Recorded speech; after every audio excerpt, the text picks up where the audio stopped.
जय श्री कृष्णा। गुरु भक्त उत्तंग, भगवान की माया को जीत लेने वाले भक्तों में गुरु भक्त उत्तंग की कथा सुनिए। जय श्री कृष्णा, जय राधे राधे। गुरु भक्त उत्तंग आचार्य वेद के शिष्य थे।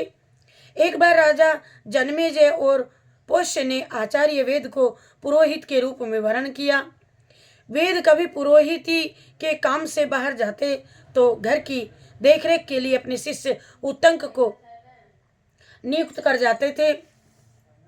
एक बार आचार्य वेद ने बाहर से लौट करके अपने शिष्य उत्तंग के सदाचार पालन की बड़ी प्रशंसा सुनी तो उन्होंने कहा, बेटा बेटा तुमने धर्म पर दृढ़ रह करके मेरी बड़ी सेवा की है। मैं तुम पर अति प्रसन्न हूँ।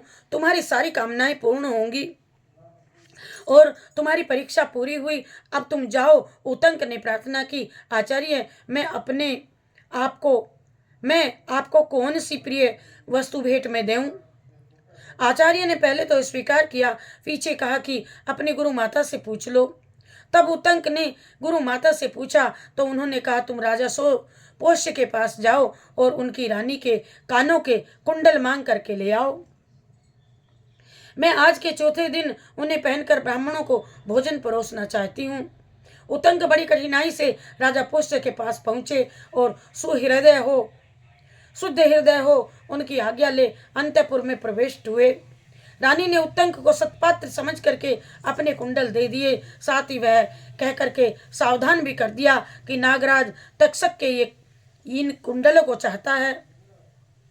कहीं तुम्हारी असावधानी से लाभ उठा करके वह तुमसे छीन न ले करके न भाग जाए। मार्ग में चलते समय उत्तंक ने देखा कि उसके पीछे पीछे एक नगन अक्षोपणक चला आ रहा है। वह कभी प्रकट होता है तो कभी छिप जाता है। एक बार उत्तंक ने कुंडल रख करके जल लेने की चेष्टा की। इतने में ही वह अक्षपणक कुंडल लेकर के अदृश्य हो गया। नागराज तक्षक ही उस वेश में उनके पीछे आया था। उत्तंक ने इंद्र के वज्र की सहायता से नागलोक तक उसका पीछा किया। अंत में भयभीत होकर के तक्षक ने उसे कुंडल दे दिए। उत्तंक ठीक समय पर अपनी गुरु माता के पास पहुंचा और उन्हें कुंडल दे करके आशीर्वाद प्राप्त किया। ऐसे आदर्श गुरु भक्त शिष्य थे उत्तंक। बहुत कठिनाइयां के भोग करके जब वह इन कुंडलों तक पहुंचा आया तो फिर लूट गया और फिर इंद्र की सहायता से फिर उन कुंडलों को पाया। तक्षक ने उन्हें दे दिए। कितना कठिन है।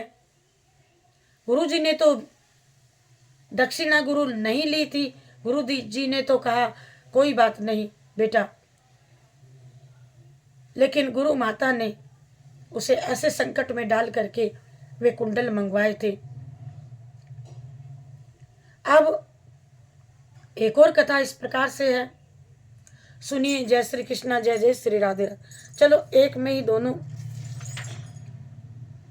कथाएं डालती हूँ। एक अन्य भक्त मुनि उत्तंक के विषय में निम्नलिखित कथा भी प्राप्त होती है। वह भी इस प्रकार से है, सुनिए। सौवीर नगर में एक सुंदर बगीचा था। उसमें एक बड़ा भव्य एवं विशाल विष्णु भगवान का मंदिर था। महात्मा उत्तंक उस बगीचे में रह करके मंदिर में भगवान विष्णु की पूजा किया करते थे। वे भगवान की सेवा में रात दिन लगे रहते थे। लगे रहने वाले परम शांत, निष्प्राय, दयालु और महात्मा थे। एक दिन कणिक नाम का व्याध डाकू मंदिर के सामने से निकल करके जा रहा था। उसकी दृष्टि मंदिर के ऊपर लगे हुए उस स्वर्ण कलश पर पड़ी। उसे देख करके कणिक ने अनुमान लगाया कि मंदिर के अंदर अपार धन संपत्ति होगी। रात में मंदिर में घुस गया और महात्मा उत्तंक उस समय भगवान के ध्यान में निमग्न होकर के उनका भजन कर रहे थे। डाकू ने देखा कि जागते हुए व्यक्ति के सामने से धन ले जाना बड़ा मुश्किल है। आता उसने एक हाथ से उनकी चोटी पकड़ी और दूसरे हाथ में तलवार लेकर के उसका मस्तक काटने को तैयार हो गया। तब बड़े मीठे शब्दों में उत्तंक ने डाकू से कहा, भद्र, मैंने तुम्हारा क्या अपराध किया है जो तुम मुझको मारने को उद्यत हो?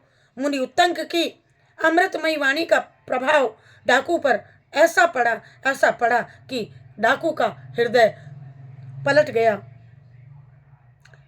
उसका हृदय पलट गया। पहले किए पापों का पश्चाताप करके वह क्षमा मांगते हुए रोने लगा। जब वह इस पश्चाताप की जलन को न सह सका तो उसने अपने प्राणों को त्याग दिया। तब मुनि ने भगवान का चरणामृत उसके मृत शरीर पर डाला और उस दिव्य भगवत चरणात अमृत के स्पर्श से डाकू का उद्धार हो गया। मुनि पुनः भगवान की भक्ति में लीन रहने लगे। समय आने पर वे भी दिव्य रूप धारण कर भगवत धाम को चले गए। हरे कृष्ण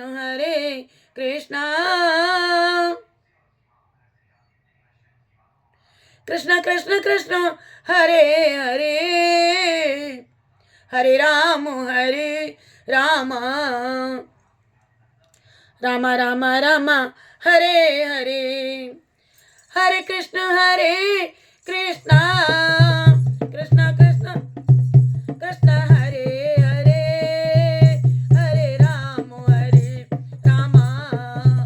राम राम हरे हरे,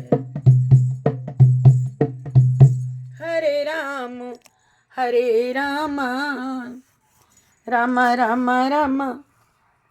ये हमने आपको